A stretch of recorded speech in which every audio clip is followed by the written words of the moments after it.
जो तो उठेल आणि आपल्या आड येईल अशाने आपण भिकेला लागू. आपण कुणालाही सोडणार नाही. विष्णू चाटेशी बोलून घ्या, तो तुम्हाला मदत करेल. हे वाल्मिक कराडचे शब्द असल्याचं संतोष देशमुख हत्या प्रकरणातल्या चार्जशीटमध्ये नमूद करण्यात आलंय. 6 डिसेंबरच्या राड्यानंतर 7 डिसेंबरला कराडनं सुदर्शन घुलेला आडवा येईल त्याला आडवे करण्याचे आदेश दिले होते.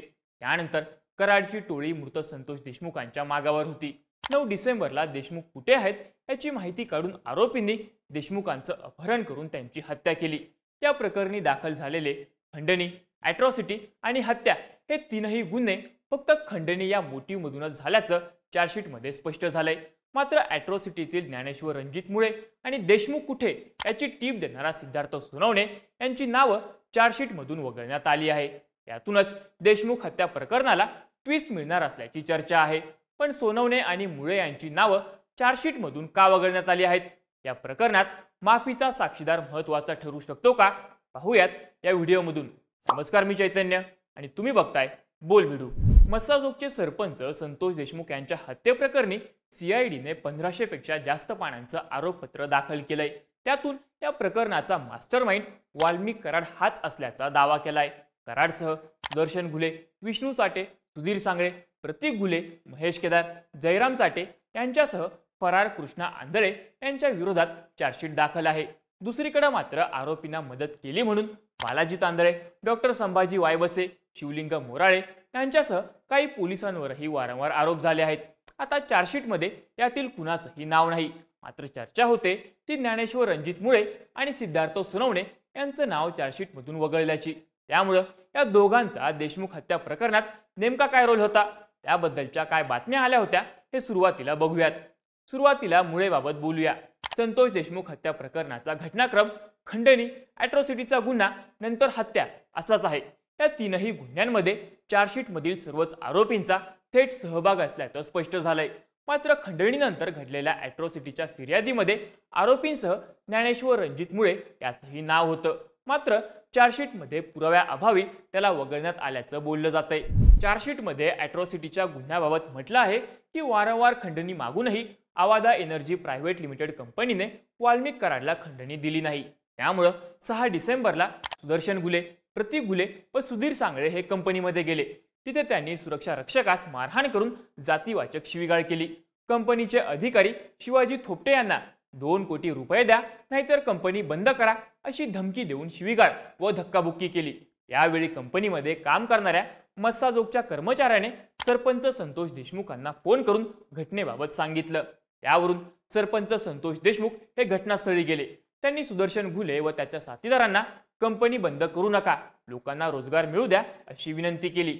त्यावेळी गावकरी आणि आरोपींमध्ये झटापट झाली. त्यानंतर सुदर्शन घुले यांनी खंडणी मागण्यात अडथळा आणला म्हणून सरपंच संतोष देशमुख यांना सरपंच तुला बघून घेऊ, तुला जिवंत सोडणार नाही अशी धमकी दिल्याचं चार्जशीटमध्ये नमूद केलंय. त्यातून ॲट्रॉसिटीच्या गुन्ह्यात आधी ज्ञानेश्वर मुळेचं नाव असलं तरी चार्जशीटमध्ये मात्र त्याचं नाव दिसून येत नाही. आता बोलू सिद्धार्थ सोनवणेबद्दल. तसं पाहिलं तर कोणत्याच गुन्ह्यात किंवा फिर्यादीमध्ये सिद्धार्थ सोनवणेचं नाव नाही. तो मस्साजोग गावचाच आहे. सुदर्शन घुलेचा जवळचा मित्रही आहे. सिद्धार्थ सोनवणे हा ज्या वॉचमनला मारहाण झाली होती त्यांच्याच भावकीतील असल्याचं पुढे आलं होतं. सोनवणेनं देशमुखांच्या मागावर असलेल्या आरोपींना 9 डिसेंबरला संतोष देशमुखांचं एक्झॅक्ट लोकेशन सांगितल्याचं स्पष्ट झालं होतं.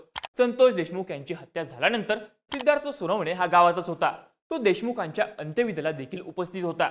दरम्यान स्थानिक गुन्हे शाखेच्या पोलिसांनी तपासाच्या सुरुवातीपासूनच मस्साजोग या गावावरच लक्ष केंद्रित केलं होतं.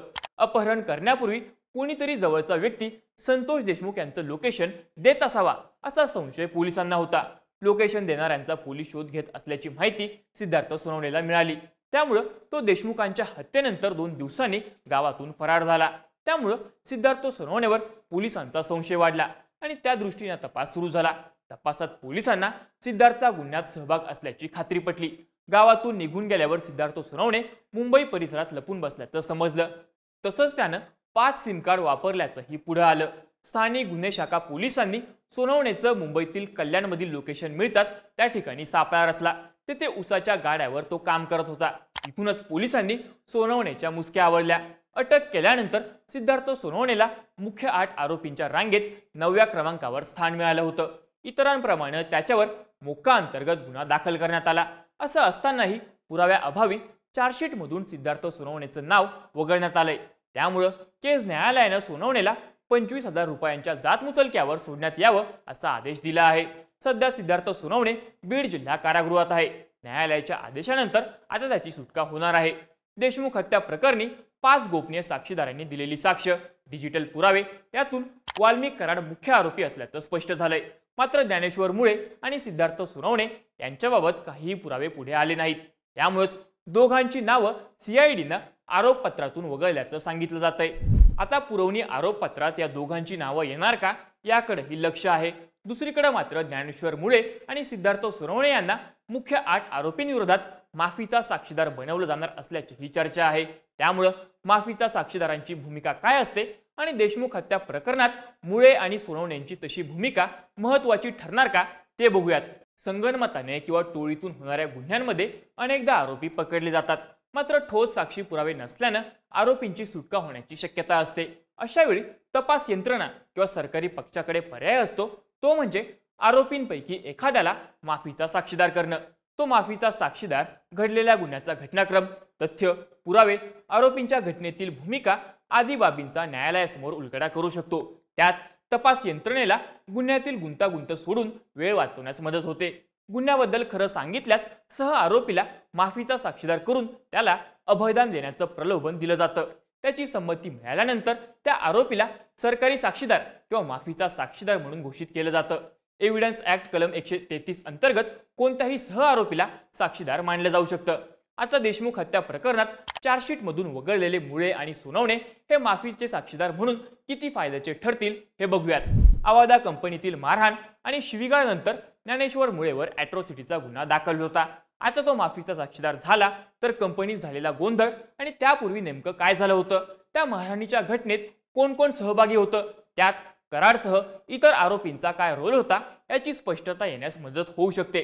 तर सिद्धार्थ सोनवणे याने संतोष देशमुखांचं लोकेशन सांगितलंय.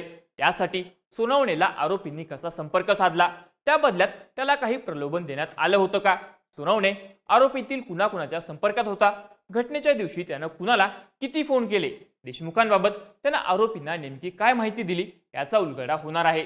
त्यामुळं या दोघांना माफीचा साक्षीदार बनवलं तर मुख्य आरोपींच्या अडचणीत आणखी वाढ होऊ शकते असं कायदेतज्ञांचं मत आहे. त्यामुळं आता वाल्मिक कराडला प्रमुख आरोपी करत त्याच्या अडचणी वाढल्या असल्या, वाल्मिक कराड आणि टोळीबद्दल पुरावे सापडले असले तरी माफीचे साक्षीदार पुढे आले तर कोर्टात ही केस भक्कम करण्यात आणि या आरोपींना शिक्षा करण्यात माफीचे साक्षीदार महत्त्वाचे ठरू शकतात. देशमुख यांच्या कुटुंबियांनी शिवलिंग मोराळे, बालाजी तांदळे आणि डॉक्टर संभाजी वायबसे यांनी आरोपींना मदत केल्यामुळं त्यांनाही सह आरोपी करा अशी मागणी केली होती. पण त्यांची नावं चार्जशीटमध्ये नाही येत. पण पुरवणी चार्जशीटमध्ये त्यांची नावं येणार का? मुळे सोनवणे यांच्या व्यतिरिक्त अजून कुणी माफीचा साक्षीदार झालं तर या प्रकरणात आणखी वेगळी नावं समोर येणार का हे पाहणं महत्त्वाचं ठरणार आहे. या सगळ्या प्रकरणाबद्दलच्या तुमच्या प्रतिक्रिया आम्हाला कमेंट करून नक्की सांगा आणि असेच माहितीपूर्ण व्हिडिओज बघण्यासाठी बोल व्हिडिओच्या YouTube चॅनलला नक्की सबस्क्राईब करा.